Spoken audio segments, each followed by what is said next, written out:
Uranus, one of the most beautiful planet, and today I will be sharing many details about the planet Uranus. In Indian context, the planet Uranus is often addressed as Harshal. Around 200 years ago, on 13th March 1781, an eminent scientist observed Uranus for the first time and reported it as a comet. In his journal, he writes, "I don't know what to call it. It is as likely to be a regular planet moving in an orbit nearly circular to the Sun as a comet moving in a very eccentric ellipsis. I have not yet seen any comma or tail to it." The word eccentric should be remembered because the nature of Uranus is indeed eccentric. By 1783, the same scientist had finally come to the conclusion that Uranus is not a comet but a real planet of our galaxy, the seventh planet from Sun. In 1783, he shares his observations to the Royal Society of England in the following words. He writes, "By the observation of the most eminent astronomers in Europe, it appears that the new star which I had the honor of pointing out to them in March 1781 is a primary planet of our solar system." The then King of England, George III, was so much delighted with this new discovery that he gave the scientist an annual stipend of 200 British pounds on condition that he moved to the Royal Palace of Windsor so that the royal family could look through his telescope the newly discovered planet. For the years to follow, the British Royal Society was not able to find a suitable name for the newly found planet. And so, until the official name was declared, they all started calling the new planet as Harshal, because the scientist's name who discovered the new planet was Sir William Herschel. And that is why even today in Indian languages, especially in Hindi, Marathi or Gujarati, the planet Uranus is addressed as Harshal. However, Harshal is not the official name of this beautiful planet. The official name is Uranus, and there is a story to it.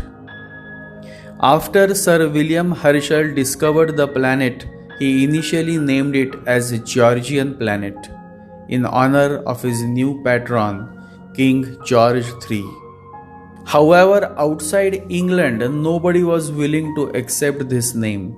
So the question remained, what name should we give to this newly found planet?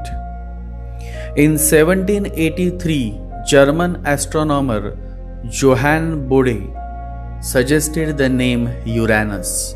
This name was based on the Greek god of sky, Oranos. One has to understand the Greek culture and beliefs because the Greeks worshipped planets as a god. They believed that Saturn is the father of Jupiter, and so Bode suggested that the new planet should be named after the father of Saturn. The Greek god of sky, Oranos, was believed to be the father of the first generation Titans. And so the Latin name Uranus was suggested, which later was globally spelled as Uranus. In the following years, astronomical symbol was finalized for planet Uranus. Because every planet in our galaxy has astronomical symbol, so the new found planet should also have its own. And so the scientist finalized astronomical symbol for Uranus. The symbol was a mixture, a hybrid symbol, because it is made with the combination of Sun and Mars astronomical symbol. And the reason was obvious. Uranus is the Greek god of sky, and the Greeks believed that Sun and Mars dominated the sky. And since Uranus was believed as the sky planet, the astronomical symbol for Uranus was formed with the combination of Sun and Mars astronomical symbols. Slowly, the rest of the world started realizing the significance of the newfound planet, seventh planet in our galaxy. And so, even though Uranus remains the official name, still certain countries gave a new variations to it. In China, Japan, Korea, and Vietnam, its name is literally translated as the Sky King Star. In Mongolia, its name is Tengerin Van, which means King of Sky, Ruler of Heaven. Uranus, the King of Sky, interestingly was discovered exactly during the times when the world was witnessing many revolutions, romantic movements, and growing emphasis on individuality and freedom of creative expression. The discoverer of the newfound land, the new land which is now called the United States of America, was born around the same time between 1776 and 1789. Uranus is indeed a great planet that has been ignored by typical Indian astrologers, who simply cannot imagine or think anything beyond the scriptures. And that is how many have been failing in doing accurate predictions, because the less people know, the more stubbornly they know it. But the ancient seers such as Sage Vyas, who scripted the iconic epic poem of Mahabharata, was aware of Uranus, Neptune, and Pluto. Sage Vyas was the son of a great saint and astrologer, Sage Parashar, considered by many Indians as the father of Vedic astrology. Sage Vyas mentions in his epic scripture of Mahabharata that there are great 7 planets and they are brilliant and shining. It is obvious that in these 7 planets, Vyas is not considering Rahu and Ketu because they are nodes and not planets. So, apart from Venus, Mars, Mercury, Jupiter, Saturn, who were the other 2 planets that Vyas was referring to? Further studies reveal that Vyas was indeed referring to the planet Uranus and Neptune, because in his scripture he mentions some greenish white planet has crossed Chitra Nakshatra. Uranus is indeed greenish white in appearance. Vyas names Uranus as Svet. In the same scripture, Vyas mentions Neptune as Syama, because Neptune is bluish white in appearance. Vyas writes, I see a bluish white planet in Jeshta Nakshatra and it is smoky. Neptune indeed creates a lot of smoke in human life. This smoke is symbolic of the many mysterious events that Neptune brings along in an individual's life. In the same scripture, Mahabharata, Sage Vyas mentions Pluto as a Tikshna, meaning intense star. Sage Vyas mentions some immobile luminary was troubling Kritika Nakshatra with its sharp, Tikshna, intense rays. The reason Pluto was seen as a nakshatra by Sage Vyas because it was near Kritika for a very, very long time. And now, as we all know, Pluto stays in a sign for over 14 to 30 years. So Sage Vyas took Pluto as a star and named it as a Tikshna, meaning intense star. During the times of Mahabharata, it is a known fact that test tube babies was a known concept, or for matter even for before Mahabharata. During the age of Ramayana, Ravana had his own private jet called Pushpak Viman. Because his airplane appeared like a lotus flower, it was called Pushpak Viman. So having a very common device like telescope or microscope was not difficult, and so Sage Vyas had these devices through which he observed the planets Sweta, that is Uranus, Syama, that is Neptune, and the Tikshna star, that is Pluto, which modern scientists later discovered as a planet and not a star. The primary reason that the Indian Vedic society lost or ignored the mention of Uranus, Neptune, and Pluto is because there was not much available knowledge about these planets, and the sages who succeeded Sage Vyas were not able to trace the presence of these planets.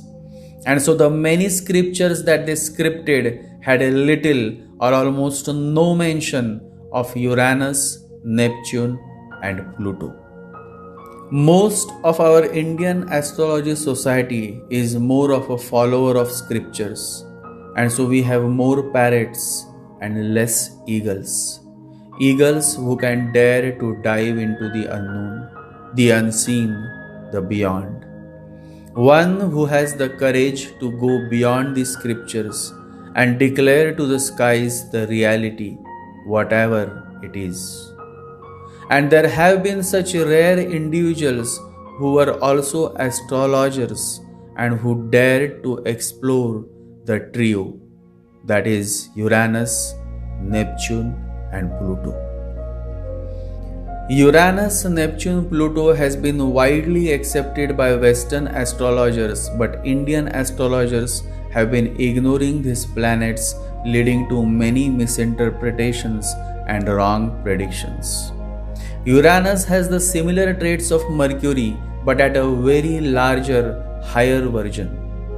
That is why Uranus at times brings eccentricity to the person, because Uranus brings a totally different flavor of Mercury, which is a very higher consciousness level, and only an evolved soul can truly resonate with such a higher altitudes that Uranus brings along. Whenever Mercury-Uranus conjunction happens, the native turns out to be exceptionally intelligent, because Uranus brings individuality, and individuality is directly connected to the heart. Only a man who follows his heart is an individual, and so when Mercury conjuncts Uranus, you find a highly intelligent man, because this conjunction brings the born quality of tuning the intellect with your heart. Intelligence is intellect in tune with your heart. Uranus is a planet that has all the qualities of Mercury, but with a spiritual touch. And that is why Uranus does exceptionally well in the airy signs, that is in Gemini, in Libra, and in Aquarius. Incidentally, all these airy signs are my favorite signs too. In fact, Aquarius has been identified as the sign of Uranus. And see, we are in Aquarian age, meaning in the age of Uranus. Uranus does exceptionally well with Venus and Mercury.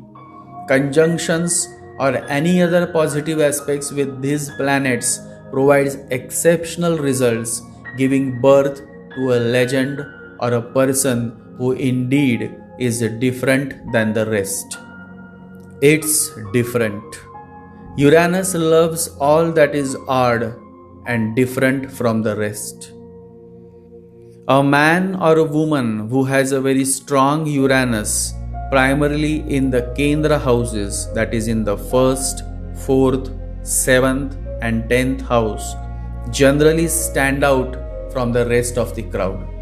Simply because they don't follow the crowd, they follow their heart, and they are individuals who simply love to live their life by being yourself. Uranus is that special ingredient that makes you an individual and not just a part of the crowd. And always remember, truth happens only to the individual and not to the crowd. God comes only to a person who lives as an individual. Love happens only to the individual. Only the individual can risk everything for love. To become an individual, you need to keep aside your logic, your head, and follow the voice within. Always remember, only the individual can rise to the heights of consciousness and awareness. The more you belong to the crowd, the deeper you fall into darkness. Generally, all strong Uranus natives find their tribe at a certain stage of life because like-minded people come together naturally. No introduction is needed. The vibes itself recognize who is a friend and who is not. Your vibe speaks volumes louder than any words could ever speak. It is not just your physical presence that gives the feel of your vibes. It is also what you chat, what you type, what you write is what gives a very strong sense of your vibes to those who has a certain depth of understanding. Resonance happens in its own accord. And so these wonderful, different, unique Uranus individuals find their tribe naturally. Your vibe attracts your tribe. A quirky, eccentric, highly intelligent, creative, and a free thinker, Uranus individuals find their tribe and also love them hard. It is always very easy to find your tribe, and Uranus individuals are perfectly aware of how to find their tribe. All you have to do is speak the truth, share your self-explorations, your unique crazy ideas, be yourself, sing your song without bothering who says what, and then see who stays around. Those who stays, those who continue to follow you are your tribe, and you should love them hard. Always remember, forget what and who left you. Appreciate what stays. Many people will come and many will also leave. You simply remain focused on those who stay. Appreciate those who remain with you. Free world, that's what Uranus likes, and that's what Uranus represents. Freedom from all notions, rituals, customs, and traditions. A complete modern outlook is what Uranus stands for. America, or precisely the US, therefore comes under the direct influence of Uranus. Since the whole foundation of the US is based on liberty, equal rights, and freedom. America has given birth to many Uranus individuals who introduced unique ideas and technology that transformed into global brands. Then whether it is Apple, Microsoft, or fast food giants like Subway, Domino's, Pizza Hut, or KFC, all these product brands were initially ridiculed and criticized by the society. Uranus individual also is ridiculed for his or her crazy wild ideas that makes no sense to a common man who follows a typical conventional lifestyle. Whether it is business or sex or work or thought pattern, if Uranus has a role to play, then expect something out of the way, something that is not normal but unique in nature. Reminds me of one such Uranus monk. He was a highly evolved being and his name was Ikkyu. One day he called all his disciples and said, I am going to die soon, but I want to die differently. I don't want to imitate. I don't want to die on the bed. People die on their beds. I don't want to die on bed. The bed is the most dangerous thing. 99.9% of people die there. Be aware.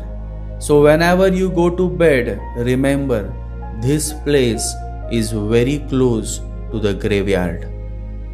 The disciple knew that the master is a crazy man. Who would think of dying in a unique way? People simply die. But Ikkyu was a Uranus being. His way of life always had been strange and unique to its core. And so Ikkyu asked his disciples, Any suggestions? I am waiting. A young man said, You can die sitting in the lotus posture. Ikkyu said, That is not new. Many other masters have died in that posture. Suggest something new, something unique. A woman said, You can die standing. Ikkyu said, That looks a little better. But a disciple objected. He said, Although it is not well known, I know one Zen master who has died standing. So you will be number 2. Ikkyu said, Then reject it. Suggest something new. I want to be first.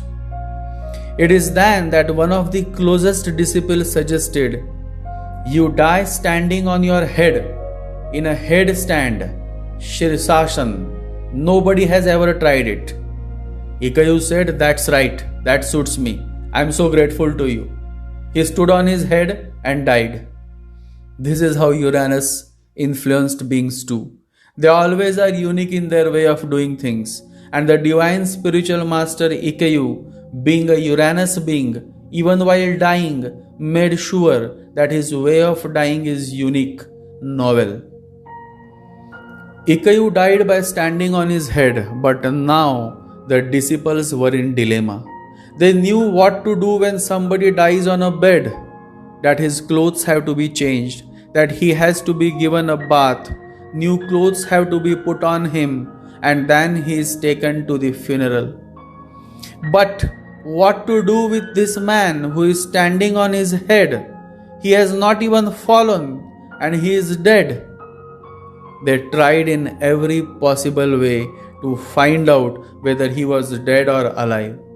He was dead, but there was no confirmation. So they didn't know what procedure should be followed. Then one disciple of Ikkyu said, I know his sister. She is also a great mystic. She lives in a nearby monastery. I will go and inform her. The other disciples agreed, and the sister was informed. She came running to the place where Ikkyu had died, and she could see Ikkyu standing on his head and dead. She was his elder sister. And so looking at Ikkyu, she said, What is this, Ikkyu? You have been mischievous all your life. At least in death behave.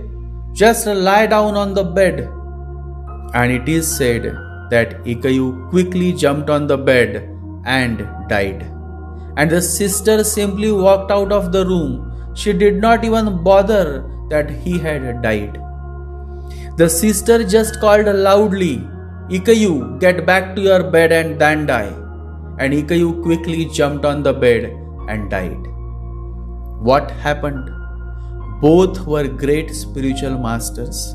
And it is a tradition of the East that the younger sibling always listens to the elder sibling. The sister was elder to Ikayu, and so the moment she said, "Go back to your bed and then die," Ikayu immediately jumped on the bed and, just like an obedient child, lay down on the bed and died. Even death is a game, and the sister did not even wait for the funeral. She just walked back to her monastery. The enlightened beings don't take life very seriously. To them, death is just a process. And so Ikayu's sister walked out casually. Death is a great tragedy for the common souls. For evolved souls, death is just one station where the train stops just to begin with a new journey, a new life again. To those who know that life is eternal, death means nothing. It is the death only of your physical body, not of your consciousness. Uranus beings are natives of the beyond. They don't fit in. They just don't fit in to the normal course of life. They don't fit in a box. They think beyond the box. They explore life beyond the four walls. They are those soul individuals who are perfectly aware that if they don't fit in, then they are on the right track. Always remember, if you don't fit in, then you are probably doing the right thing. Uranus is a planet that will always stand out from the crowd, positively or negatively, but Uranus is born to stand out. And you all should ask yourself that why you should fit in when you are born to stand out. Higher realms of consciousness precisely connect with Uranus, Neptune and Pluto. And so only those individuals who are expanding their consciousness can truly grow in life, because their growth is the growth within. They focus on perfecting their inside growth by meditating every day, consistently and with love and devotion. Always remember, the perfecting of one's self is the fundamental base of all progress and all moral development. Many times marriages fail because the live-in relationship works better for the individual than a legal marriage. Live-in relationship is an altogether new idea that gradually evolved in the Western countries, since they have a very high case of divorces. However, in conservative Asian countries like India, the trend of live-in relationship is on the rise, because divorce cases are also skyrocketing in India as well. Such unconventional ideas are born from planet Uranus. Saturn demands legal bonding. Uranus encourages free way of living. Traditions and customs are Saturn domains, and Uranus is against all traditions and customs. To Saturn, living within the set norms of a religion is what matters more than anything. To Uranus, there is no religion, because he is perfectly aware that God has no religion. Swami Vivekananda says, religion is not in books, nor in theories, nor in dogmas, nor in talking, not even in reasoning. It is being and becoming. Religions do not come from without, but from within. Wise men have realized the futility of religion that is on the outward, and this wisdom comes only through the outer planets where the higher realms of consciousness dwells, and that is Uranus, Neptune and Pluto. Religion is regarded by the common people as true, by the wise as false, and by the rulers as useful. Highly meditative individuals who have been able to rise above their mind, who have taken efforts to expand their consciousness, have self-realized the fact that religion is to be found from within and not on the outward. If you can bring your consciousness, your awareness, your intelligence to the act, if you can be spontaneous, then there is no need for any other religion. Life itself will be the religion. Uranus has the potential to take you beyond the mind. Blessed are those individuals who have a positive Uranus placement, because they are those few individuals on this planet who can and who has given this human world a new, fresh perspective towards life in general. Always remember, your heart knows the way. Run in that direction. That is how Uranus is. He just loves to be. He is never interested in becoming. Be, don't try to become. Being is enlightenment, becoming is ignorance. Just be yourself, sing your song. Don't bother who will say what. Those who can resonate with your song, your sharing, your feelings will always stay with you. That's what individuality is all about. Your problems and your miseries will continue to exist as long as you miss to realize the significance of individuality. Uranus loves individuality. I love those who don't give a damn to what others says. Those are the ones, the chosen ones.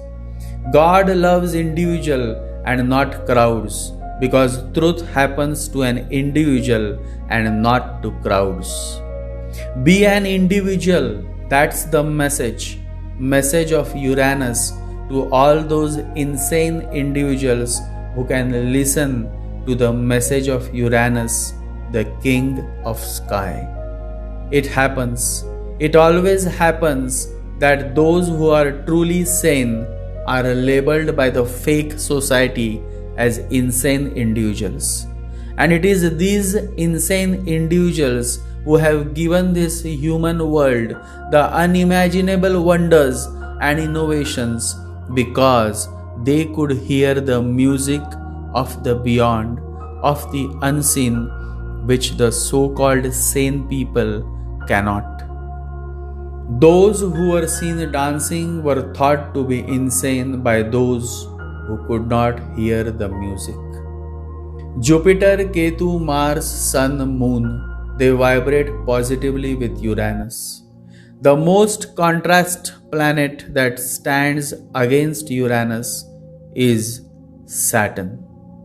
Saturn and Uranus are two polarities, and imagine if they come together in an individual's chart, then what can happen?